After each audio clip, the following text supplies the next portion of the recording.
This is Blake Graham, Triple Diamond with Longevity, here with Dr. Joel Wallach, the Dr. Wallach, and we're here to talk today about the principle of absorption. We know that with nutrition, it's not what you consume that counts, it's what you absorb, right? That's right. It used to be said, you are what you eat, but that's not really true. It's what you absorb. You are what you absorb. And I know that's one of the things that makes your supplements really stand out is because they're so easy for the body to absorb. But let's talk first about how absorption works in the body. Tell us about kind of the gastrointestinal system, how it is that our body's supposed to break down food. Okay, well, digestion actually starts in the mouth. Most people don't realize it, but digestion starts in the mouth two ways. One, mechanical, grinding and breaking up and chewing is very important, getting pieces smaller and smaller and smaller. In fact, the human body is a juice machine. Everything is moving towards being juiced, right? So we're going to chew things up, chop things up into small swallowable pieces. And saliva actually has ptyalin in it, which is a carbohydrate-busting enzyme. It actually begins to break down carbohydrate into sugars and sugars into simple sugars and so on. And so digestion begins in the mouth. It goes down the esophagus to the stomach. And the pH change from an alkaline environment, which is in the mouth, to a very acid environment. Your stomach has to be a pH of 1, and a pH range of 1 being the most acid, 7 being neutral, and 14 being the most alkaline. It's imperative that your stomach environment be acid for several reasons. Number one, it sterilizes the stomach, so yeast and bacteria don't grow there and prevents the formation and fermentation of carbohydrates and sugars and fiber into gases, and which causes bloating and reflux and heartburn and all that nasty stuff. Also, the enzyme pepsin, which is produced by the stomach, requires an acid environment to function properly.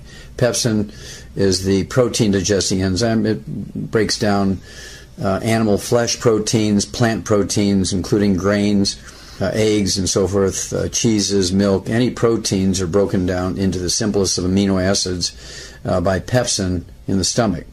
The acid environment is also required for a substance called Castle's intrinsic factor, which is produced by the stomach wall, to bind with vitamin B12 and absorb vitamin B12. You cannot absorb vitamin B12 without being first very seriously acidified. The intrinsic factor just won't work. There are cells in the lining of the stomach that actually make the stomach acid. Hydrochloric acid they're called chief cells, and these chief cells require sodium chloride as the raw material to make hydrochloric acid. So that's kind of what goes on in the stomach. When the stomach churns things around, continues this mechanical breaking down, the acid begins to break down food by actually dissolving the connective tissue and separating fibers and cells of your food.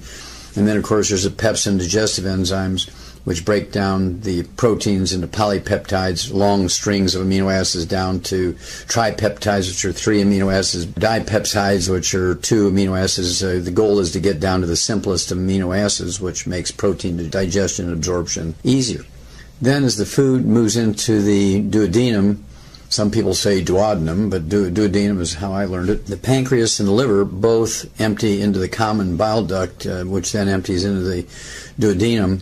And the pancreas actually produces quarts of alkalizing mucus and bicarbonate, in the form of bicarbonate.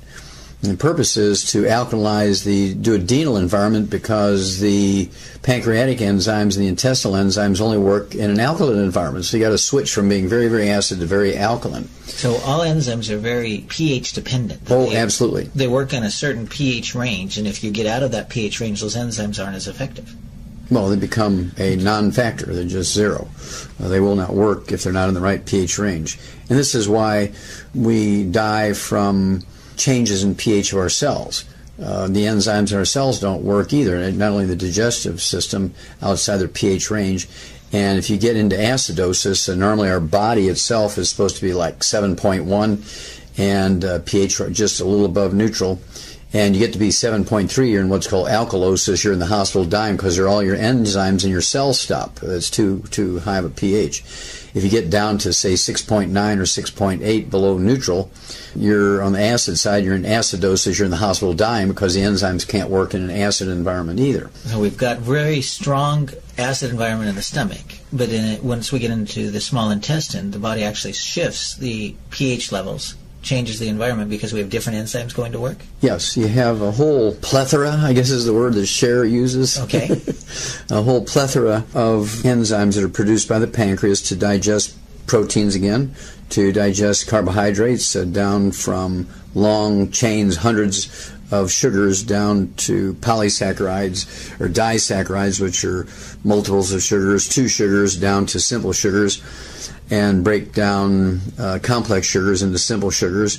It also has lipases, all the enzymes that are produced by the pancreas end in the suffix ase, A-S-E, and so if there's a peptase, you know that's a pancreatic enzyme. Like lactase we hear about for breaking down lactose. Exactly. So all the ACE means they're pancreatic enzymes that are digesting long chains of things down to their simplest components for absorption down the pike. And once we break them down, then we still have to absorb them. That's correct. How does that work in the intestine? Well, I got one more piece going on here, and that is the bile coming down the bile duct, which is produced by the liver, the largest gland in the body, is designed to do two things. Number one, homogenize fats, take them from big, large molecules of fat down to little droplets in a very uniform fashion, purpose of which is to absorb fats. So when the fats are attached to bile salts, you absorb these fats easier. You go from large fats down to fatty acids, okay, or triglycerides, which is a 3-carbon glycerol with 3 long chains of fat on it. Triglycerides, that's where that comes from. And so the bile breaks all that down into the simplest of fats called fatty acids. Then the bile also helps you absorb fat-soluble vitamins, A, D, E, and K. Also, the bile from the liver helps you absorb cholesterol, the good fats, very important to everything from your cell walls to your brain to nerve insulation and storage of energy and so on. Then as this whole is kind of a soup at this point, it's called chyme, C-H-Y-M-E, and this soup moves down the intestine to where if the stomach and the duodenum or duodenum and the pancreas and the liver and the bile have done their job, now you just have this soup moving down the intestines. And instead of just being a smooth tube, the intestinal absorptive surface is magnified like 85 times by these finger-like villi, which stick up, and it looks like velvet when you open up an intestine with a knife and you look at with a naked eye at the intestine. But when you look at it under the microscope, this velvet is actually produced by finger-like villi, which have little blood vessels up in them, which then get the blood closer to the surface of the cells in the intestines. So when you absorb this, the molecules now of fat and proteins or amino acids and fatty acids and simple sugars, it goes through one cell in the intestine right into these little blood vessels, little capillaries, if you will, then into the bloodstream, which then goes up the hepatic vein in through the liver for the most part. And the liver pulls out what it wants and then distributes everything else. When we talk about these villi, I've seen slides, and it looks like almost like imagining a visual of carpet fibers, right? And That's on correct. each of these carpet fibers, then there are individual hairs that stick out. Microvilli. That actually, again, you said increase the surface area of the stomach by 85-fold. Yes, that's correct. And also they have a certain amount of muscle in them, so that there's this peristaltic waves of the muscle in the intestine squeezing things along, just like you would, take one of these large, long balloons, and you'd take your fingers and you would just kind of move, say, the narrow part of it down. You can, how these magicians do that with these long balloons, make little animals and things by moving the narrow piece up and down the balloon. With their hands. Well, the muscles in the stomach do that, the muscles in the intestinal walls do that, and the muscles in these little villi do that. Additionally, there's a wave-like motion. In addition to this large muscular motion, there's also this wave-like motion of these villi that move things along. And also it opens up the space between the villi so more stuff, more of this chyme can get down in between them and be exposed to the surface area. Now, is that why when people have inflammation, it really decreases the absorption area? They get inflamed and food can't get down between there? And that is correct. That's one of the things that happens when you have inflammation for any reason, whether you have an infection like salmonella, you get a salmonella infection, or you get food poisoning and everything comes out the other end because you can't absorb it. These little villi swell, as you can imagine. Right. They swell, and it closes off that space in between them, as you point out. And even the tips of them get all inflamed and swollen, and so they cannot perform their function, or absorption is reduced to almost zero at that point. Now, what's the role of the good bacteria in our intestinal tract? What does that do for our bodies? Well, the good bacteria, 99.9% of them are in the colon. They're not in the stomach, which is sterile if you have the right amount of acid. They're not found in the small intestine if you have the right amount of alkali. And so the good bacteria kind of survive. I mean, let's say you swallow 1 million probiotics, maybe only 20,000 get through your stomach because the acid kills them all. Right. Okay? Then out of the 20,000 gets into your small intestines, maybe another 10,000 die because of the alkaline environment. So that maybe only 10,000 make it to your colon. But when they get there, that's the perfect environment for them, pH-wise, oxygen-wise, and so forth. And they begin to flourish and reproduce themselves, and 10,000 will become billions. And what do they do? Well, they actually fend off bad bacteria by just being there and growing their presence. They're called commensals. They're just there. Most of them don't produce anything good for us, but their presence crowds out the bad guys. There's also a symbiotic relationship with some of these probiotics in that they produce vitamin C, they produce vitamin B12, they do all kinds of nifty stuff by producing certain vitamins. And this actually happens in animals in their digestive tracts as well. I always smile when vegetarians say, well, look, there's a cow and an elephant, and they eat grass, and look at them. Why can't we just eat vegetables?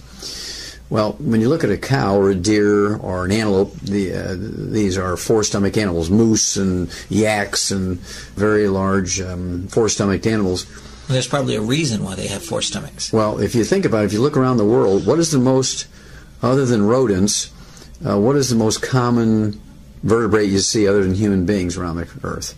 Four-stomached animals. Every continent has four-stomached animals. Whereas elephants are in a very micro-environment, right? Lions and tigers are in micro-environments. Monkeys are in micro-environments. But these four-stomach animals, ruminants as they're called, are found in every environment of the world. There's actually musk ox up above the Arctic Circle, and you have all these hundreds of different antelopes in Africa, and you got many species of deer and moose and wild sheep and goats in North America. Cattle. There's wild cattle all over the place, especially in Asia, and they've been domesticated, and wild goats and wild sheep. And so these things are very universal because they're able to digest things that nothing else can digest. They can take grass, which is essentially useless to all animals, but what they do is there's four stomachs, and the first two are kind of mechanically breaking things down, but the third stomach is called the rumen, and in a cow, it contains 40 gallons of fluid, and it's a big fermentative vat. It's kind of like making beer in there, right? And remember, I said that our whole digestive system is a juice machine, making things into juice. Well, a cow has this big 40-gallon rumen, R-U-M-E-N, fermentative vat is full of bacteria and yeast and fungus and viruses and protozoa. Now, what's the difference between a protozoa and a bacteria? Well, bacteria are plants. Protozoan are animals, and they have little villi, like little oars in a boat, and they move around with these little villi, and they consciously move from here to there, and they have pumps that move things around. They're little animals. And so it's this big vat that's breaking down the grass so that the cow can access the nutrients in it. That's correct, and that's a simplistic way of putting it. It's more complex than that, in that the enzymes produced by the bacteria and the fungus and the yeast break down the grass, which is cellulose primarily, like a heavy fiber, and it breaks it down into carbohydrates and complex sugars and then simple sugars. Well, then other bacteria take those simple sugars and ferment them and add nitrogen to them and turn them into amino acids. What happens now, here's these paramecium, these protozoa, which are animals, not bacteria, not plants. And so now these protozoa, these little animals, can actually take these amino acids and turn them into protein for themselves. Okay. Then they also can take inorganic minerals and convert them, the bacteria turn them into chelated minerals, which are inorganic minerals they're combined with the amino acids, right? Now these little protozoa can use them, minerals for themselves, and then the cow eats the little animal. Right. Goes into the fourth stomach. So in the end, the cow is a carnivore. The cow is eating little animals in the fourth stomach called an abomasum. So the cow is eating grass to feed the little animals. Yes, now you got it. All right. And that's why the theory of vegetarians is incorrect. Okay. Because we cannot survive eating vegetables. Okay. So cows and all ruminants, whether they're a giraffe or a wild cow or sheep or goat or deer or a moose or a yak or muskox or any of these four-stomached animals, the common thing is, you hit it exactly right, they're eating this grass to feed the little animals, which they then eat. Wow. And we know from your Dead Doctors Don't Lie audio cassette that having those chelated minerals are so important, because inorganic minerals we just don't absorb. Exactly. Inorganic minerals, even for animals, they eat clay and all that kind of stuff, again, to feed these little animals within inside of them. And inorganic minerals are only usable 3 to 5%, 3 to 10%. And the four-stomach animals do a little better job than the single-stomach animals like monkeys and horses and things like that. And you and I, of course. And this is why in crossing the prairie, it was much more efficient to use oxen, big, large teams of oxen pulling the wagons than horses. Because if they used horses, they had to carry extra wagons hauling grain to feed the horses. They couldn't survive just eating the prairie grass, where the oxen could because of the four stomachs. Well, it's like the eco cars we talk about. They can get further on less fuel, essentially, because you don't have to carry fuel around with them with the oxen then. Exactly. So in the human digestive tract then, since we don't have the four stomachs, we obviously have to have food that's from various sources, because we can't break down the grass. But when we get to the colon with the good bacteria there, is there anything else that we need to know about what that good bacteria does? And I'd like you to mention a little bit about the appendix, because most of us have been taught that the appendix is just, something in there that we don't know what it's good for. Maybe the good Lord put it in there so surgeons would have something to take out, right? But, well, that's what they think, I'm sure. But I know that there's a reason for it. Well, there's multiples of reasons, but one of the main ones is, you've all heard of T cells, right? Right. T cells. T cells are activated by the thymus gland. That's why they're called T cells, T for thymus. Yeah, you're often killer T cells. They're part of the immune system. You got it. And they can't function until they're activated. The switch is turned on when they flow through the thymus. Okay. That's why they're called T cells.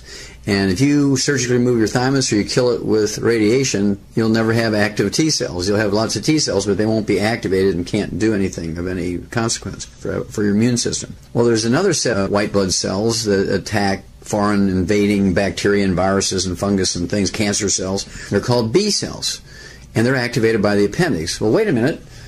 If you have T cells that are activated by the thymus, you can understand T for thymus, T for T cells. Why would you have the appendix activating B cells?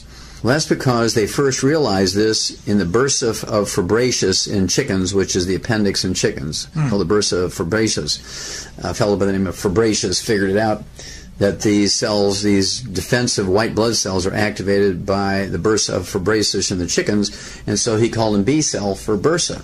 Okay, so if somebody doesn't have their appendix because they have you cannot activate the B cells, so and you lose a significant portion of your immune system.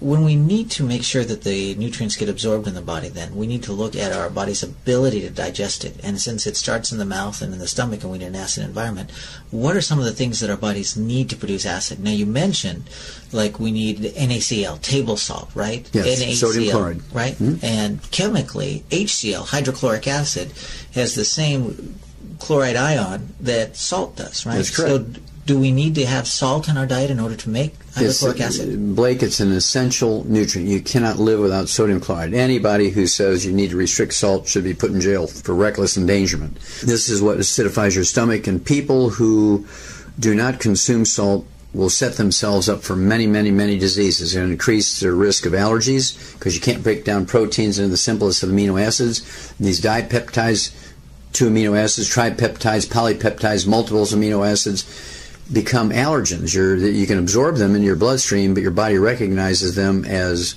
oranges or beef or eggs, and so what happens is you get allergic to those foods when you cannot fully digest them down to the simplest of amino acids. They're treated like foreign invaders. Exactly, so it's a real hazard. And so it's imperative that you have stomach acid. There's actually specialized cells in the stomach called chief cells. You can actually recognize them on microscopic sections of the stomach. They're very distinctive and very separate from just the standard cells in the stomach. Like I say, imperative, nothing happens, and also acidifies the minerals. For instance, you can be supplementing with all the iron you want. I mean, with tons of iron, and you can still be iron deficient if you don't have enough stomach acid to then acidify that iron so that it is usable, absorbable in the body. Just like we said before, it's not what you eat, it's what you absorb that counts. Exactly.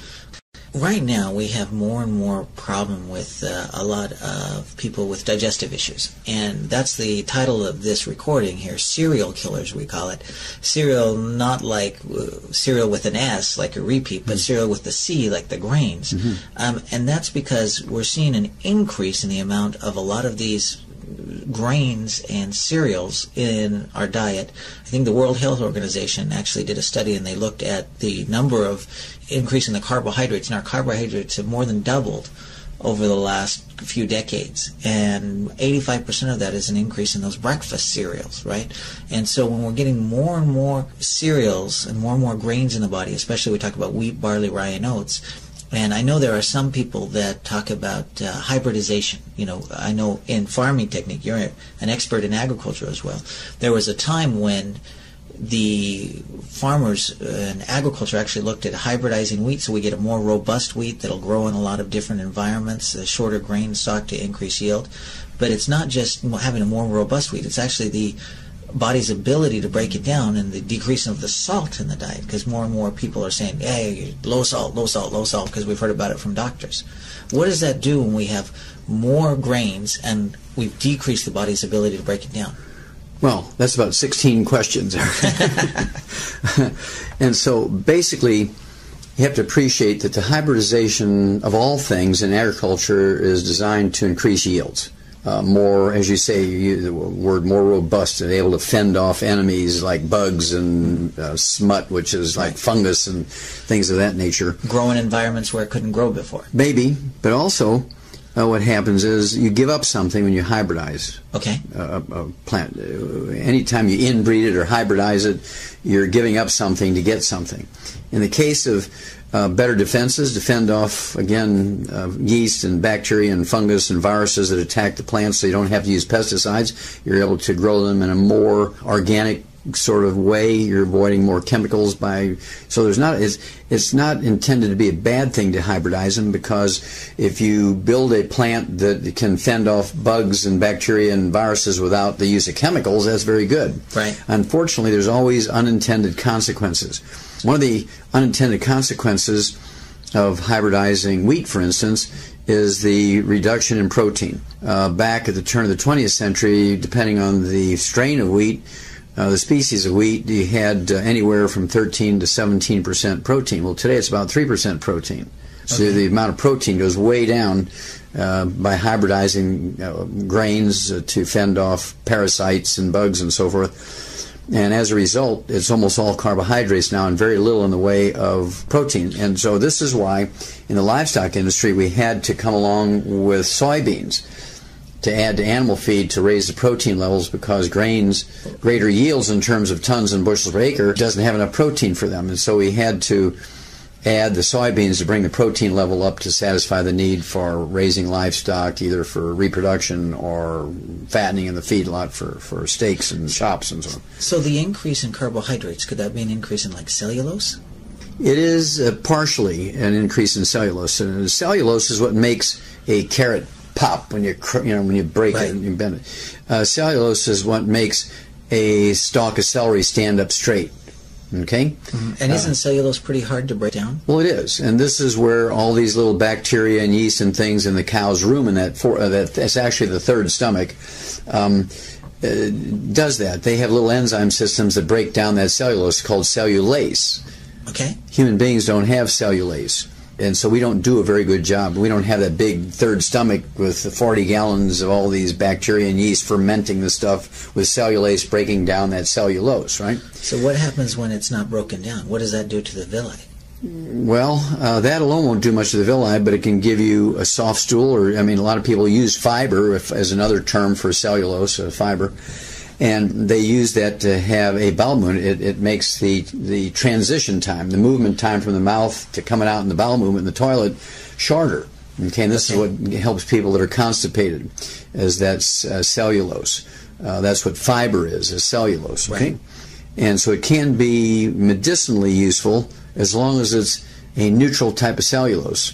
If it comes from foods that cause intolerances, not allergies necessarily, but intolerances that can create more problems and other unintended consequences. Well, explain to us what you mean by intolerance, because this is, I think, a new term for most people. When most people think of food allergies, but we're talking about something that's not a blood allergy, an allergic reaction that happens when undigested particles get in the blood. It's something different. You often call it like a contact allergy. Yeah, sure, exactly. You've hit the nail on the head there, Blake. The typical allergies, whether you're inhaling them, like dust and pollens and things, they get into your bloodstream through your lungs. And these large protein pollens, and pollens are essentially the sperm of plants, is what they are. Pollen is the sperm of plants. Okay. And it travels through the air to fertilize the eggs. The flower is sitting there waiting, and that's why bees go from flower to flower, taking the sperm from one flower into the ovary of the other flower. That's how that works. And the pollen is a very high protein thing, and we actually have some great pollen products. Pollen burst, right? Right. It has flower pollen, not bee pollen, and as a result is less allergenic than bee pollen, because bee pollen has bee spit and bee pee that becomes a sensitizing factor in its own right. As these relatively large biochemical protein or polypeptide products get in your blood, it sets up an immune reaction, and your body recognizes these proteins as being eggs and cabbage and beef and fish and shrimp, so you become allergic to them. You set up allergies to them because your body's trying to protect you from this foreign invader, perceives as a foreign invader. And that's because... Well, it's a protein, and you're not supposed to be able to absorb whole proteins. Okay. We're supposed to absorb only simple amino acids. Otherwise, they set up these allergies.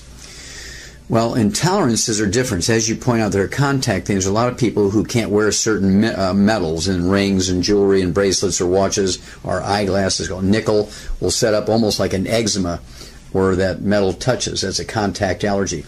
Another one I like to use an example is poison ivy.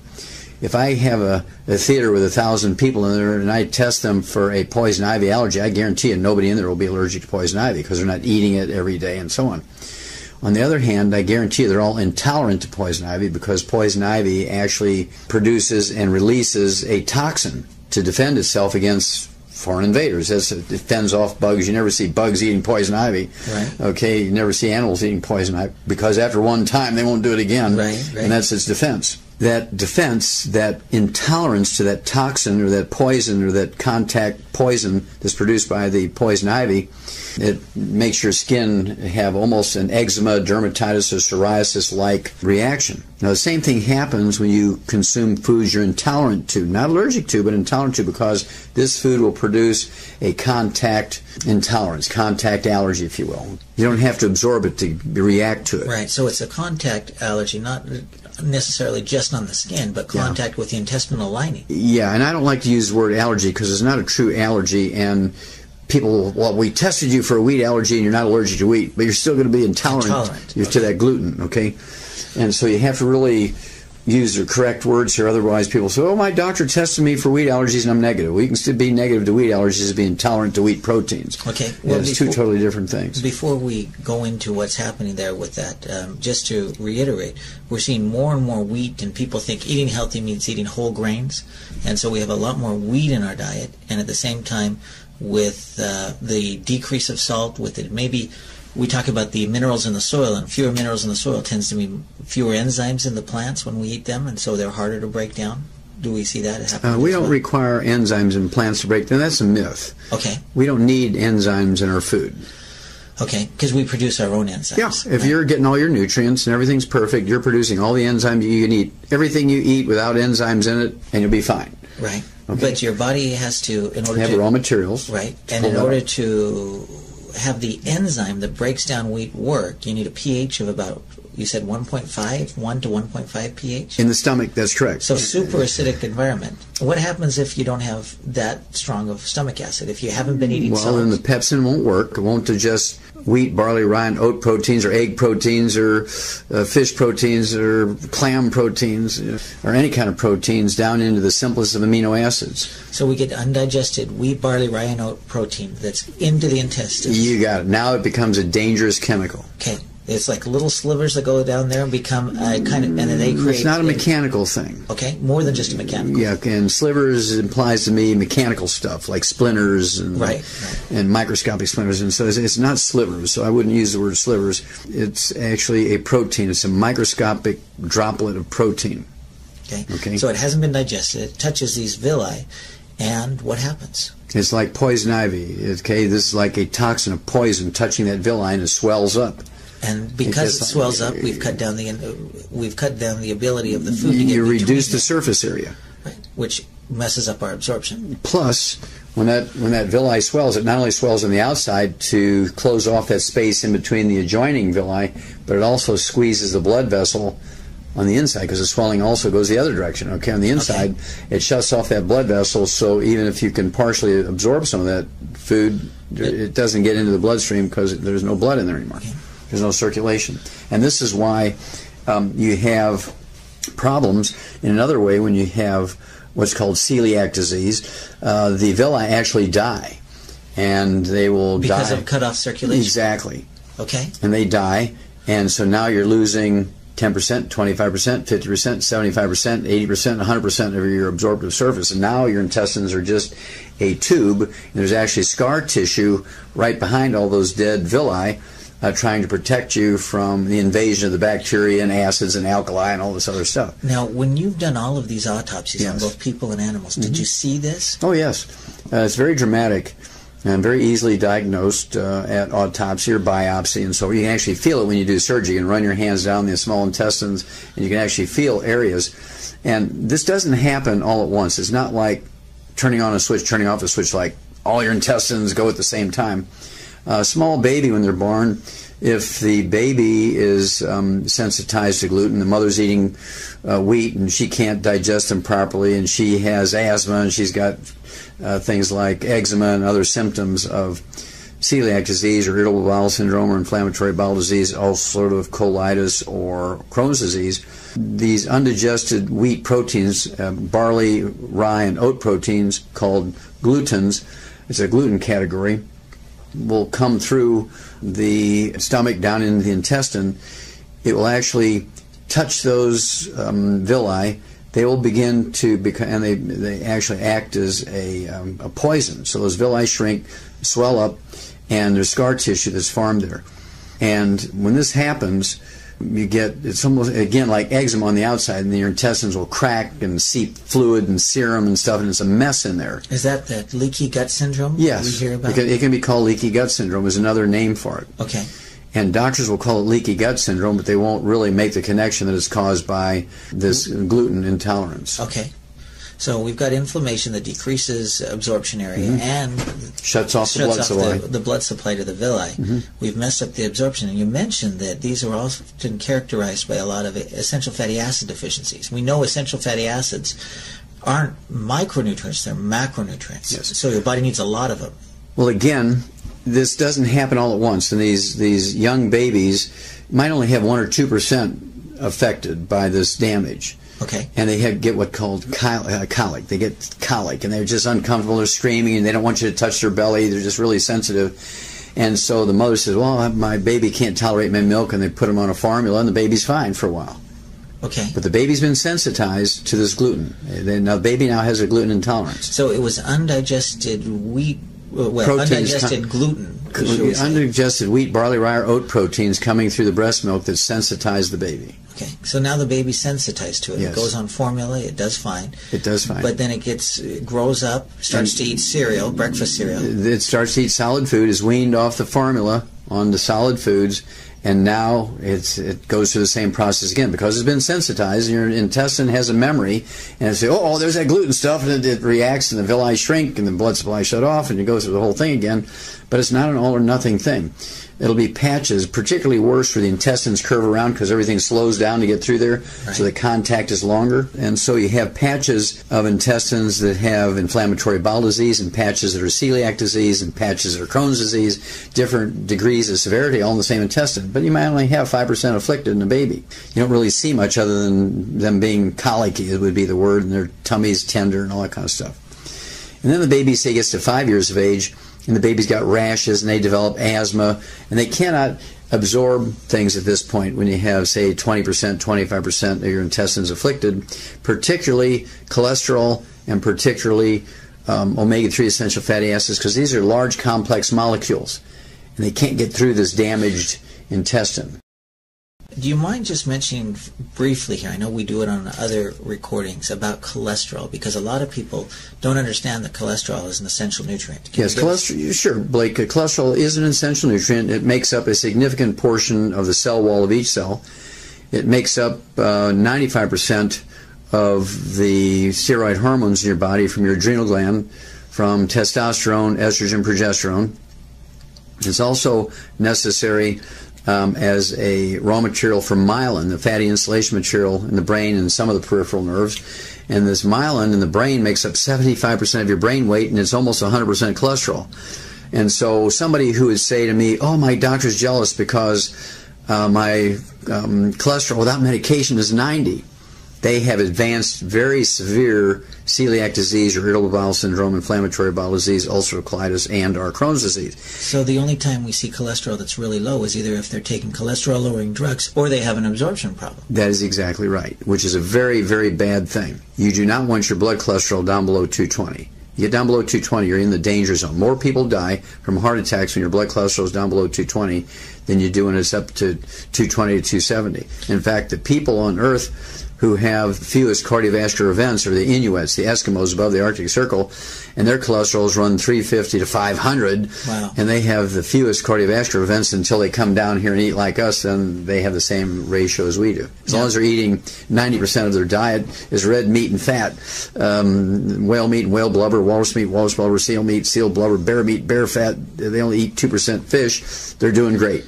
Yeah. But they come down, they get a lot of grains, they develop absorption problems. And they're stir frying and frying, right, and they get exactly. They fry stuff, and they clog their arteries because of the inflammation caused by the bad fats contacting the artery walls, and they get arteriosclerosis. Now, for the people listening to this recording, I know one of the things that we often talk about as a sign to how you can tell if you have a cholesterol or an essential fatty acid deficiency is if you ever go in a room to get something, and you get to that room and you can't remember what it is you went to get, that could be a sign. That could be a sign. You can also get cracks in your heels. You can have dry skin. You can have eczema. You can have cracked cuticles. You can have hangnails. All splits in your skin. And you see this, actually, all these things from gluten intolerance are worse during the wintertime. Always worse during the wintertime. Because our bodies obviously need more essential fatty acids to keep the moisture in during the wintertime when it's cold and it's dry. Well, that might be a factor, but the main factor is during the wintertime you eat more pasta, more toast, more oatmeal, more pancakes, more waffles. During the summertime you're eating more fruits and vegetables because they're available. Okay. And so we change our dietary pattern during the wintertime, and so if you have a gluten intolerance, you're taking in more gluten during the wintertime, and the disease becomes more severe during the winter. So it's an increase of irritants. It's an increase of irritants. You got it. So if we're talking about an increase of irritants, then maybe the reverse would be true. If we get rid of all the things that are irritating the intestines, then do the intestines have the ability to heal themselves? They actually do. Just like your skin, when you cut your skin or burn your skin, it's able to heal itself. It rebuilds itself very quickly, has the capacity to do that. Your intestine has the same capacity.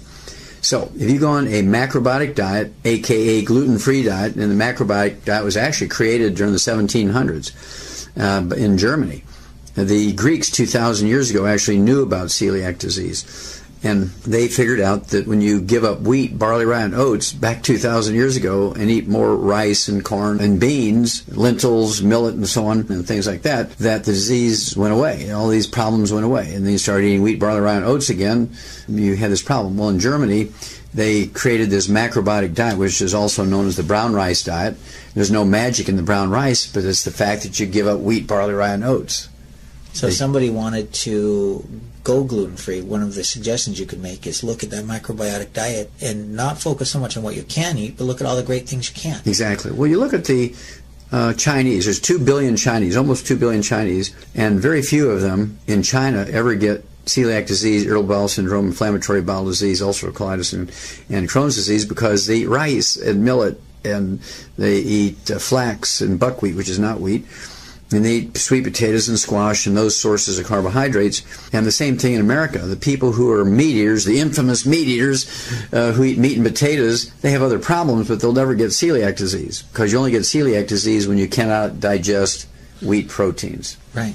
Now, there are some things that I think make the celiac disease worse. You talk about the bad fats, the trans fatty acids, all of those partially hydrogenated vegetable oils, and I'm even seeing fully hydrogenated vegetable oils. Which is margarine. Right. So when those get in there, how do they affect the villi then?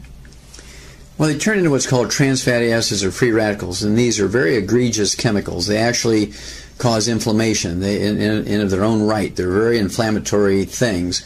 And everybody is sensitive to trans fatty acids. Heterocyclic amines are burnt animal fats. Okay. And then you can also have acrylamides, which are superheated carbohydrates like toast and these crispy cereals, crackers, that sort of stuff. And so if you're frying potatoes, you're getting trans fatty acids from the heated oils. Even if they say, well, we fry our French fries without, our oils do not have trans fatty acids. Well, as soon as you heat them, it converts them into trans fatty. You may not start with trans fatty acids, but it will turn to trans fatty acids. Okay. And so that's kind of a lame, not quite true advertisement. So it's burnt oils. Essentially, it's heated oils, just even heated oils. They don't have to be burnt, just heated. And then you're also superheating the carbohydrate in the potato, so you're getting acrylamides. Okay, a double whammy. A double whammy. And if you go the other way and you're using animal fats to fry things in, okay, which some of those fast food places do because it really tastes much better to fry potatoes in animal fats, you're getting heterocyclic amines because you're burning animal fats. You'll get trans fatty acids, you'll get heterocyclic amines, and you'll get the acrylamides, all from French fries that are fried with animal fats. And I know that's why you encourage people, if you're going to use any oils type for cooking, that they use butter and do it on low heat so the butter doesn't turn brown. That's correct. You cannot fry with butter. I prefer that you cook everything by roasting, stewing, baking, make soups out of things. Even when you have vegetables you're going to steam, I will then put a pat of butter on the steamed vegetables. It is not quite as hot as putting the butter in the pan and heating it that way. So when you steam a vegetable, you're looking at steamed vegetables, you put a pat of butter in there and it melts them. That's a much safer way to use butter. I just don't like cooking with butter except soft scrambled eggs. Right. And when I soft scramble an egg, I like to put the skillet or the saucepan in a very, very low temperature that I can put my hand on that saucepan before I put the butter in there for 10 to 30 seconds. It's going to be warm, but I can keep my hand there. It's not going to burn me. Okay. Then you can put the butter in. It's not going to hurt it. Okay. So we use more butter. We cook on lower temperatures. And use water. Cook in water. Cook in water. Okay. And at the same time, we want to probably decrease the amount. Is there anything wrong, even for those people that don't have celiac, is there anything wrong with them decreasing the amount of gluten in their diet? See, here's the thing. If you're eating a lot of gluten, if you're eating a lot of grains, wheat, barley, rye, and oats, cereals, pancakes, pasta, breads, Pop-Tarts, those kind of things, you're in danger, you're in jeopardy if you're restricting salt because you cannot make as much stomach acid, and as a result, the pepsin doesn't work, and then you cannot digest the wheat proteins down to the simplest amino acids, so those large chunks of gluten come down there and cause problems. Let's talk about some of the symptoms of that, because I know we see people with acid reflux or heartburn. That tends to be caused from low stomach acid, not high stomach acid. That's right. And so when they say I have acid reflux, it's a misnomer. It's an incorrect. It's actually incorrect. And doctors perpetuate that because they want to sell their Nexium and other what are called protein pump inhibitors, which protein pumps is what are in these chief cells that actually produce the stomach acid. And so things like the purple pill Nexium, they poison those chief cells. Yeah, essentially that's what happens. They poison the chief cells so they can't make stomach acid. Okay, then initially you're going to feel pretty good, but 6 months down the line you're going to wind up with all these deficiency diseases you never had before, because even if you were supplementing with those nutrients, you cannot absorb them because you haven't acidified your stomach. And without an acid environment in your stomach, you get bacteria that lives down there and grows, and you eat and it eats, and it burps and kicks the... produces gas. When it ferments the carbohydrates and sugars, it produces gas, which causes bloating, burping, belching, heartburn, and all that kind of stuff. Yeah, and that's what causes, like you said, the heartburn. It That's even weak stomach acid in the esophagus probably is pretty uncomfortable. Over time, yeah, and of course when you belch that up, that weak stomach acid, it might be 5 or 6, very close to neutral. It's like tasting vinegar. You just put raw vinegar on your mouth and it tastes like acid, but it's a pH of 4 to 6. Right. It's not 1. And so that's where people get the idea that it's acid reflux, and it's really not. It's not acid enough, and so things are able to grow in there and ferment carbohydrates. So if somebody has had acid reflux, it's again a misnomer, but if they've had heartburn, if they've had those things, if they've been using carbonated beverages or had salt-restricted diets, or even using these alkaline waters improperly, using them during meals, drinking carbonated drinks during meals. So if they've been doing that, the chances are pretty high that they've had undigested gluten proteins in their intestines and they've developed an intolerance. That's right. And they cannot absorb minerals properly. They cannot absorb B12 because that Castle's intrinsic factor only works in an acid environment. So there's many, many bad things that happen over time if you don't have a stomach pH of 1. Now, I know you look at people with essential fatty acid deficiencies, with eczema or asthma, and you've seen pictures of my own nephew in Japan. And what happened with him when he was young, and they put the steroid creams to try to deal with the eczema, get him on the essential nutrients, more essential fatty acids, get the mother off the wheat, and things change. But what are some of the other symptoms? I know that you talk about people with multiple diseases that are very different diseases, like a calcium deficiency is the same time as they have a copper deficiency is the same time they have other things. That can be a sign of an absorption problem. Absolutely. And, of course, you see this in a hair analysis. When you look at a hair analysis, which can look at, they say, 30 to 50 different mineral levels in your hair, if they're all below normal, you know you have an absorption problem because that's not a natural thing. Some of them are going to be in the right in the middle of where you should be. Some are going to be a little high. Some are a little low. Some are in low normal. Some are in high normal. And so, it should look like a stock market chart. But if everything's below normal, if you just kind of like a flat line, that means you're not absorbing. Okay. So you can actually use a hair analysis as a non-invasive, very economical test.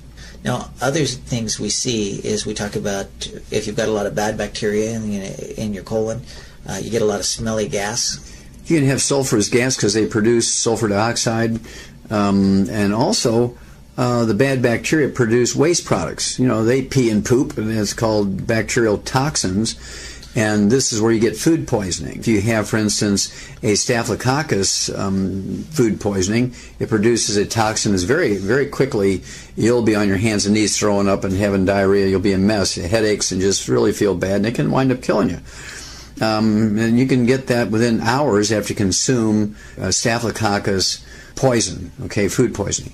On the other hand, salmonella food poisoning usually takes 12 to 24 hours after you consume salmonella bacteria for them to produce enough toxin to cause food poisoning.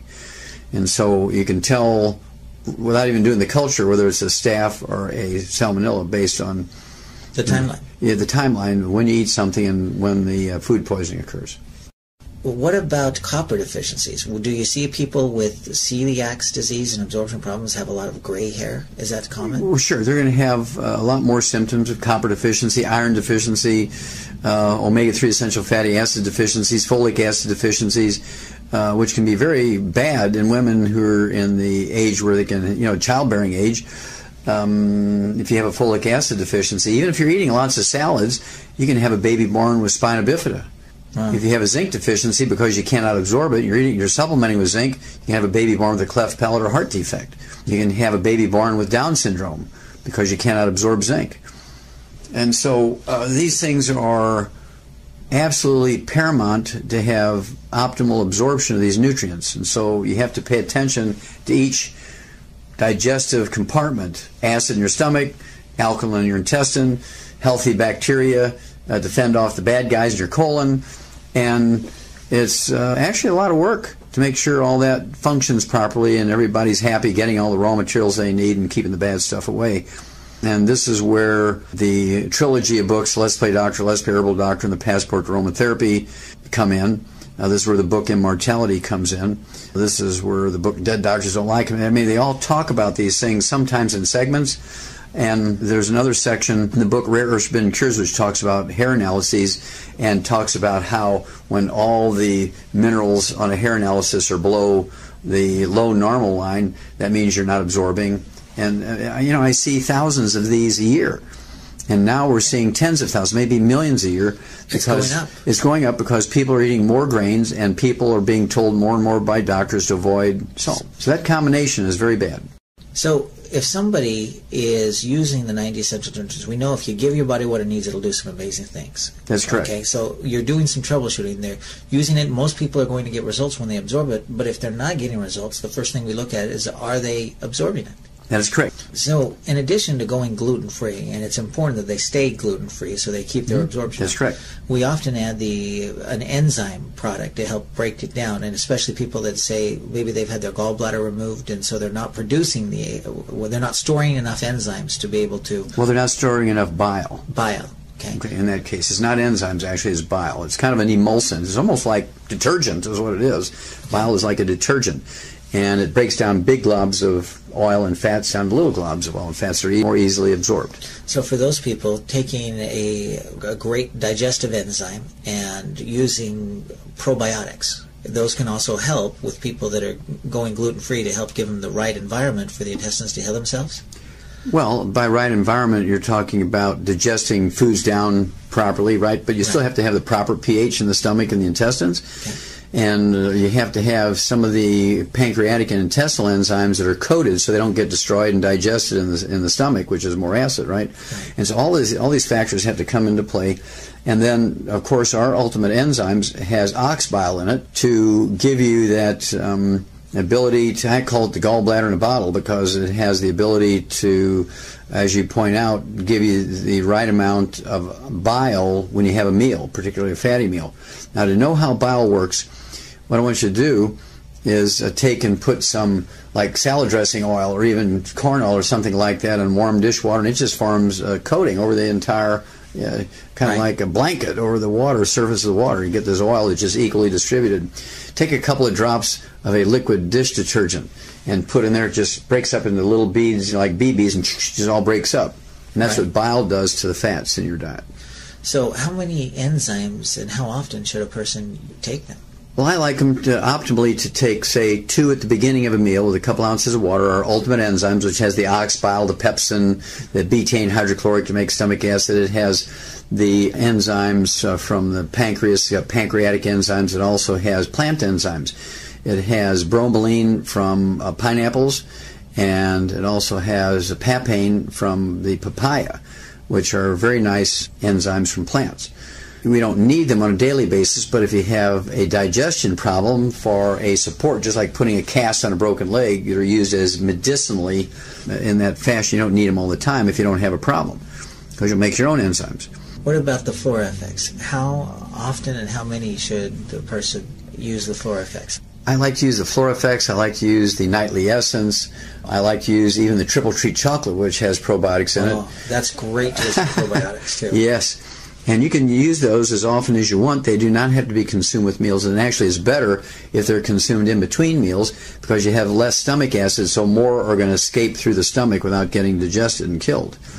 Now, I've seen oftentimes people be encouraged to take, say, 3 Flora right before they go to bed and then 3 with breakfast. Right, and that's what we call Nightly Essence. Nightly Essence you're supposed to take it before bed. Right, okay, great. So, in addition to that, this is, again, these aren't standalone products, but they go with the 90 essential nutrients, correct? That is correct. Now, I do have to make sure we say this. When you have celiac disease, and again, this is a progressive thing, it's going to get worse and worse and worse over time. When you get up to where you're 20, 30 years old, and you got 50% of your intestines afflicted, you're going to have 20 diseases. You're going to have eczema, you're going to have asthma, you're going to have periodontal disease, you'll be infertile, low sperm count, you'll begin to get headaches, unexplained headaches, you get low blood sugar, low thyroid, you're getting bone spurs, you're getting kidney stones. All this stuff is happening. You're going to 18 different specialists because you can't absorb those nutrients. There's nothing that says you can't have 50 different nutritional deficiencies at the same time. Now, what are some of those historical cases? You know, you talk about a lot of famous people that a lot of the audience is probably familiar with that have had these absorption problems. You know, Karen Carpenter, she had an eating disorder called anorexia. Well, anorexia is a self-imposed restriction of consumption of food because you feel bad when you eat food. And almost always is because they have celiac disease and they feel really, really bad when they eat wheat, barley, rye, and oats. And so they just give up eating and they keep going downhill. And they feel pretty good when they're fasting or eating lettuce, and then they start eating breads and whole grains again because they know it's healthy, quote unquote. And then they get sick again, they stop eating. And so there's this downward spiral. They may level off for a while, for a couple of months, and then they start eating those whole grains again, they drop down lower, and over a period of years, usually in their 20s and 30s, they will be really seriously ill with anorexia, and some people can't give up eating, and so they'll throw up the food, and that's bulimia, they realize that if I throw it up, then I don't feel bad. But if I just eat it and leave it go down through my intestines, it feels like somebody's pulling a dry rag through my guts, is how they describe it to me. Now, could obesity also be a result of poor absorption? Oh, absolutely. Because sugar is a very small molecule, and you can absorb sugars and get lots of calories in that fashion, but you cannot absorb minerals, you cannot absorb essential fatty acids, you cannot absorb cholesterol. And mineral deficiencies are what cause the insatiable cravings, the munchies. In animals, it's called cribbing or pica. And as soon as you're taking in enough minerals that you can absorb, all those cravings and munchies go away and you lose the weight. Yes. And the portion control becomes easy to accomplish. But you have to give up the gluten for your intestines to heal to then be able to absorb the minerals. Now, are there nutrients we can take to help the intestines heal? Well, glucogel is a, again, very good source of collagen, okay, which is the connective tissue. And so it's a source of raw materials for the connective tissue part of the intestine to heal. You know, the things that the villi sit on is a connective tissue, essentially. It's like the foundation of a house or a slab that you build a building on. Okay. And that's what the connective tissue is. And all these things are actually welded to that connective tissue. Okay. And the connective tissue, when it gets irritated, it forms deeper and deeper and thicker scar tissue, which makes it even more difficult to absorb things through that scar tissue layer. Kind of like a callus. Yeah, it could be a callus, absolutely. But if you quit irritating it, how long does it take for those things to optimally, if you're really, really good about staying away from everything, gravies, and even making sure croutons don't find their way into your salad, and you pick the croutons up, there's still crouton dust in the salad, or you go to a health food store that sells bulk grains, and there's always somebody there scooping grains into a plastic bag, and then they throw that plastic bag on the belt that takes their food to the cashier, then you put your food on there. Or maybe you're a farmer, and you're gluten-free in the household, but your husband or son or somebody's been outside in their clothes mixing cattle feed that has wheat, barley, rye, or oats in it, and then they come in and they throw their clothing in the laundry with yours. You're going to be constantly exposed, even though you think you're not. And so it's very, very important to, you got to be really gluten-free to get maximum benefit. But under optimal conditions, you're avoiding everything that has gluten in it. It's going to take anywhere from 60 to 90 days to see recognizable benefit, and it might take anywhere from 6 months to a year to get perfect 100% healing. Okay.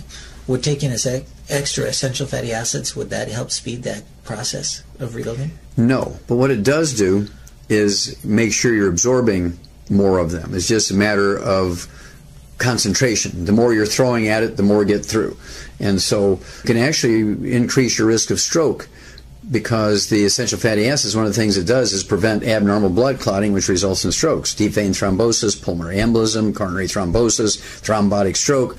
And so if you can't absorb omega-3s, it increases the risk of stroke. It increases the risk of stroke. So this is why people die from celiac disease. And that's one of the things I know with the risk of stroke and heart disease, that you actually fought with the FDA, so we can say that increasing your omega-3 essential fatty acids decreases the risk of heart disease. You got it.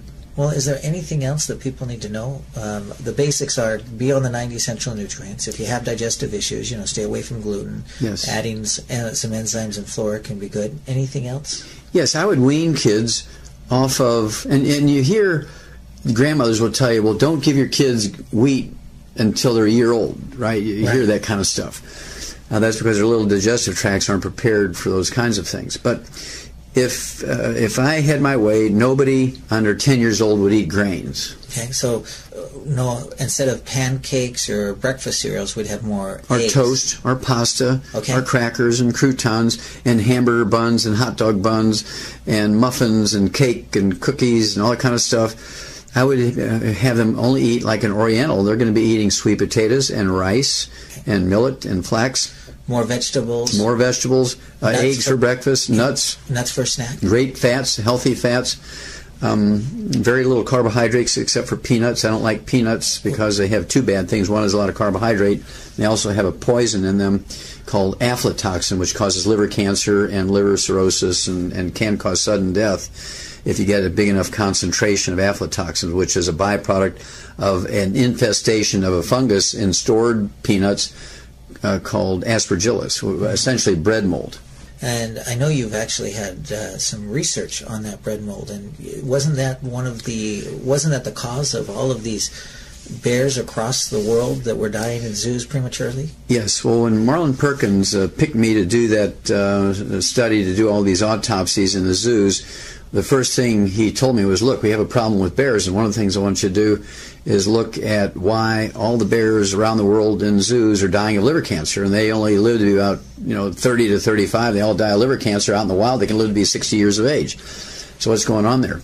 Well, I had just learned about aflatoxin because it was a very bad year for soybeans, and there wasn't enough soybeans in America, like in the summertime, to make turkey feed so you could have turkeys for Thanksgiving.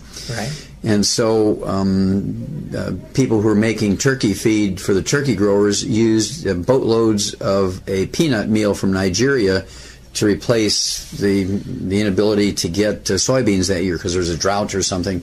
Well, it turns out all those shipments of peanut meal from Nigeria were infested with that aspergillus mold, that bread mold, and so it infested the turkey feed with aflatoxin, which is the poison produced by this aspergillus. And all the turkeys in America died of liver cancer, so they had to import turkeys from all over the world to have enough turkeys for Thanksgiving. Well, that had just happened when I got that position, so I'm thinking, okay, well, maybe the aspergillus is the same thing there, and maybe the aflatoxin is the same thing. And you can recognize aflatoxin in food by getting in a completely pitch dark room, absolutely no light, and getting a black light, which is essentially an ultraviolet light, which they use in discotheques. They have all those luminescent lights, and the really pretty yellows and oranges and purples and greens and blues. Well, these aflatoxins will fluoresce like that. So you can take a slice of bread that just looks like Wonder Bread, you get in there in the dark and you put that UV light on it, it'll fluoresce golden yellow and orange and green and blue. It's just very scary. Okay? And so I started doing that, and I would write letters to all these zoos, and because we didn't have faxes and emails in those days. We're talking about the 60s, right? And I'd say, well, what are you feeding your bears? And we're talking about a 1,000-pound animal, a lot of expense to feed a bear. So they'd go to these thrift stores, bread thrift stores, and get the week-old and 2-week-old mold-infested bread, and they'd pay them a nickel a loaf for it just to get something for it. And they'd feed the bears that. Well, it's all infested with the aspergillus and the aflatoxins. So we just switched them over to dog food, like dry dog food in 50-pound bags, and the liver cancer in bears stopped overnight. And this was more than just one or two zoos. We're talking every zoo.